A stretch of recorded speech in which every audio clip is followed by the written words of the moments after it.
આપણી લસણની ચટણી એકદમ સારી એવી બની અને તૈયાર છે. તો છે ને એકદમ સરસ. હેલો ફ્રેન્ડ, તો તમારું સ્વાગત છે મારા રસોડામાં. તો અવનવી વાનગી જોવા માટે ચેનલને સબસ્ક્રાઈબ કરો. જો મારો વિડીયો ગમે તો વિડીયોને લાઈક કરો, શેર કરો, કમેન્ટ કરો. બાજુમાં રહેલ બેલ આઇકનને દબાવો, તેથી નોટિફિકેશન તમને રોજ મળતું રહે. આજે હું તમારી સાથે શેર કરીશ લસણની ખાટી મીઠી ચટણીની રેસીપી. તો ચાલો શરૂ કરીએ રેસીપી. આપણે ખાટી મીઠી લસણવાળી ચટણી બનાવવા માટે મેં 30 કળી લસણની ફોલી અને લીધી છે. 2 ચમચી લાલ મરચું પાવડર લીધેલો છે, જે આપણે રેગ્યુલર રોજ વાપરતા હોય તે. 1 ચમચી કાશ્મીરી લાલ મરચું પાવડર, 1 લીંબુનો રસ લીધેલો છે, 1 ચમચી ગોળ, અડધી ચમચી વરિયાળી પાવડર, અડધી ચમચી ધાણા જીરું પાવડર. તો આપણે પેલા લસણવાળી ચટણીને ખાંડી લેશું. આપણે લસણવાળી ચટણીને ખાંડીને તૈયાર કરશું. તો આપણે તેને અધકચરી ખાંડી લેશું. તો 2 ચમચી આપણે રેગ્યુલર મરચું પાવડરને એડ કરશું. 1 ચમચી કાશ્મીરી લાલ મરચું પાવડર એડ કરશું.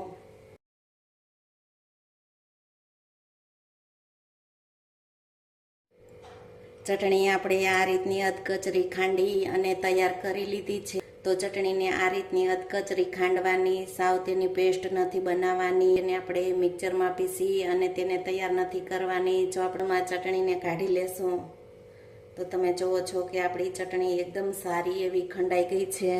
તો આ ચટણીને આપણે તેલમાં સાતળી લેશું. ચટણીને સાતળવા માટે આપણે 3 થી 4 ચમચી તેલનો ઉપયોગ કરશું. તો આપણે આ એક પેનમાં 3 થી 4 ચમચી તેલ એડ કરશું. તેલ ગરમ થઈ ગયું છે તો પેલા આપણે 1 ચપટી હિંગ એડ કરશું. આપણે જે આ ખાંડેલી ચટણી છે તેને એડ કરી દેશું. ચટણીને પેલા આ રીતે તેલમાં મિક્સ કરી લેશું. જુઓ છો કે ચટણીને આપણે તેલમાં સારી રીતે મિક્સ કરી લીધી છે. ચટણીને આપણે 1 થી 1.5 મિનિટ માટે સારી રીતે તેલમાં સતળાવા દેશું. 1.5 મિનિટ જેવું થઈ ગયું છે તો ધાણા જીરું પાવડર અને વરિયાળી પાવડરને એડ કરી દેશું. સ્વાદ પ્રમાણે મીઠું એડ કરશું. લીંબુનો રસ એડ કરશું. એ બધી જ વસ્તુને પેલા સારી રીતે મિક્સ કરી લેશું. આપણે બધી જ વસ્તુને સારી રીતે મિક્સ કરી લીધી છે તો ગોળને એડ કરી દેશું. ગોળને મિક્સ કરી અને તરત તેમાં આપણે પાણીને એડ કરી દેશું. અડધા કપ જેવું પાણી લીધેલું છે તો પાણીને એડ કરશું. આપણે પાણી એડ કરી અને સારી રીતે મિક્સ કરી લેશું.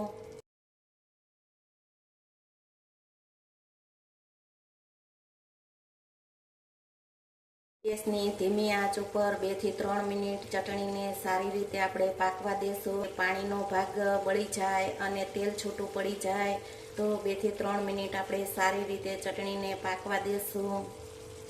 ચટણી દાજી ન જાય તેના માટે આપણે વચ્ચે વચ્ચે આ રીતે હલાવતું રહેવાનું છે. 3 મિનિટ જેવું થઈ ગયું છે તો ચટણીમાંથી પાણી તમે જુઓ છો કે એકદમ સાવ પાણી બળી ગયું છે અને તેલ છૂટું પડી અને ઉપર આવી ગયું છે. તો આ રીતનું તેલ ઉપર આવે ત્યાં સુધી ચટણીને આપણે પાકવા દેવાની. અને આ ચટણીને તમે 15 થી 20 દિવસ સુધી ફ્રીજમાં તમે સ્ટોર કરી શકો છો. તો ચટણી આપણી લસણની ખાટી મીઠી ચટણી બની અને તૈયાર છે.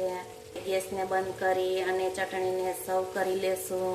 તો આ ચટણીને તમે રોટલી, ભાખરી, થેપલા, પરોઠા કે પછી બાજરીના રોટલા સાથે તમે તેને સર્વ કરી શકો છો.